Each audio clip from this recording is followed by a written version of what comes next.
সুপ্রিয় দর্শক শ্রোতা মণ্ডলী, আসসালামু আলাইকুম। আজকে কথা বলবো প্রোটিমিন ভেজ নিয়ে।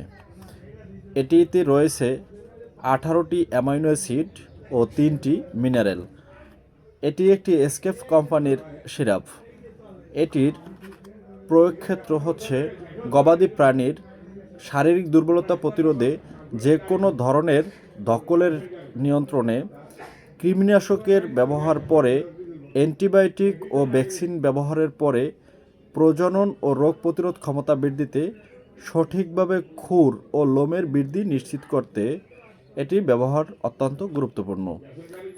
পোলট্রি, কবুতর ও পোষা পাখির ক্ষেত্রে এটির একটি খুব উপকারী হচ্ছে ঠোকরাঠুকরি প্রতিরোধে, অ্যান্টিবায়োটিক ও কৃমিনাশক ব্যবহারের পরে ভ্যাকসিনের কার্যকারিতা বৃদ্ধিতে, স্বাভাবিক তুলনায় কম খাদ্য গ্রহণ করলে ডিমের উৎপাদন, আকার ও উর্বরতা বৃদ্ধিতে, ডিম দেওয়ার স্থায়িত্ব বৃদ্ধিতে এটি খুব কার্যকারী একটি মেডিসিন। এটির মাত্রা ও প্রয়োগবিধি: পোলট্রির ক্ষেত্রে 1 মিলি 1 থেকে 2 লিটার খাবার পানিতে মিশিয়ে 5 থেকে 7 দিন খাওয়াতে হবে। কবুতর, পোষা পাখি 3 থেকে 5 মিলি 1 লিটার খাবার পানিতে মিশিয়ে খাওয়াতে হবে। গবাদি প্রাণীর ক্ষেত্রে প্রতিদিন 10 থেকে 20 মিলি করে চলবে।